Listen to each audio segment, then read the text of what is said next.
آج میں نے آپ سے خدمت میں ایک اپیل کرنی ہے، وہ یہ ہے کہ ہم نے نا آج اس جمعے میں عہد کرنا ہے کہ ہم نے جھوٹ نہیں بولنا۔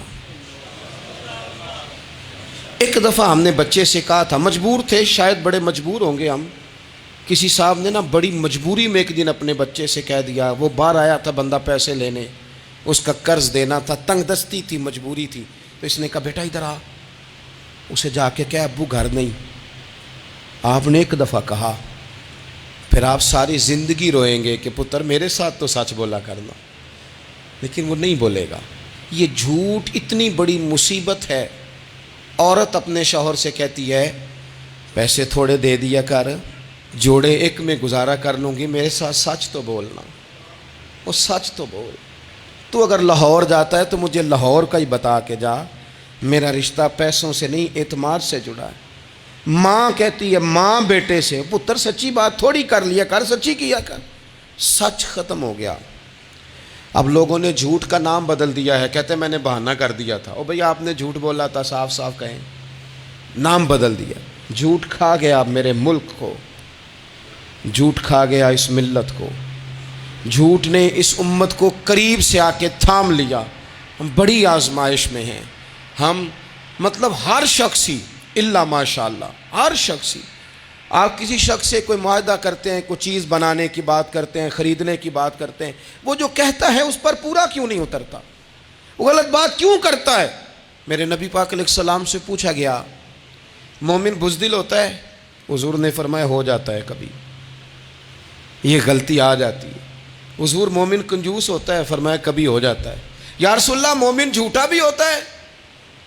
تو میرے رسول فرمانے لگے نہیں، میرا کلمہ پڑھنے والا ساری غلطیاں کر سکتا ہے، میرا مومن جھوٹ نہیں بولا کرتا۔ مومن جھوٹ۔ ابو سفیان کو کیسر روم نے، ہرقل نے اپنے دربار میں کھڑا کر کے کہا ابو سفیان ابھی کلمہ نہیں پڑھتے تھے، تمہارا کوئی رشتہ ہے نبی پاک سے جنہوں نے مجھے بھی خط لکھا ہے کہ مسلمان ہو جاؤ؟ کہنے لگے ہاں میں چچا ہوں رشتے میں۔ کہا وہ کیسے ہیں پیغمبر؟ تو ابو سفیان کہتے ہیں چونکہ میں مخالف تھا، میں نے وہ ساری باتیں کی جو ہم ان کے خلاف کرتے تھے۔ اس نے آخری بات پوچھی، اس نے کہا ابو سفیان یہ بتا کہ وہ جنہوں نے اعلان نبوت کیا ہے کیا کبھی انہوں نے جھوٹ بھی بولا ہے؟ تو ابو سفیان کہتے ہیں کہ ایک منٹ کے لیے میں نے کہا کہہ دوں، مخالفت تھی نا، تو پھر میں نے سوچا یہ تو عرب کی وزاداری کے خلاف ہے، عرب میں سے تو کوئی جھوٹ بولنا پسند ہی نہیں کرتا، اور پھر میں اگر حضور کو معاذ اللہ جادوگر شاعر کہوں گا تو شاید کسی کو ایک منٹ کے لیے متوجہ کر سکوں، اور نبی پاک نے جھوٹ بولا ہے، یہ تو مانے گا ہی کوئی نہیں۔ کہتے ہیں بادشاہ نے پھر زور دے کے کہا سردار بتاتے کیوں نہیں، کیا کبھی انہوں نے جھوٹ بھی بولا ہے؟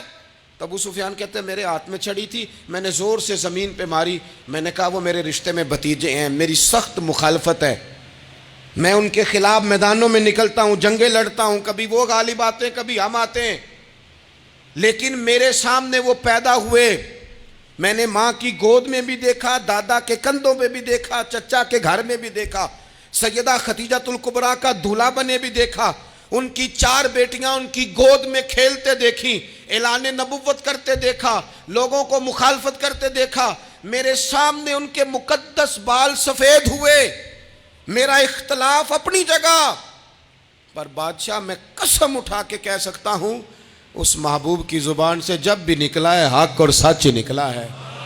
اسیر دشمن کی چاہ میں بھی، وہ مخالفوں کی نگاہ میں بھی امی ہے، صادق ہے، معتبر ہے، میرا پیغمبر عظیم تر ہے، میرا پیغمبر عظیم تر ہے، میرا پیغمبر عظیم تر ہے۔ جھوٹ نہیں کبھی حضور نے بولا۔ کہتے میں نے جواب دیا تو سناٹا چھا گیا سارے دربار میں، کتنے اس نے سوال پوچھے، گھنٹوں بات ہو، سناٹا چھا گیا، اور پھر بادشاہ نے اپنا پرنا اٹھایا، چادر اٹھائی، کندھے پہ رکھی اور جانے لگا، تو میں نے پیچھے سے پلٹ کے کہا بادشاہ اتنے تو نے سوال کیے، اتنے میں نے جواب دیے، رزلٹ کا بھی تو اعلان کرنا، نتیجہ بھی تو دینا، کیا نکلا؟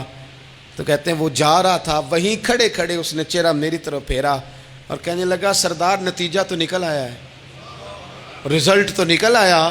جس بندے نے کبھی بندوں سے جھوٹ نہیں بولا وہ یہ جھوٹ کیوں بولے گا کہ میں اللہ کا رسول بن کے آیا ہوں؟ نتیجہ تو نکل آیا، بات تو کلیئر ہو گئی، اب آگے کیا جانا ہے؟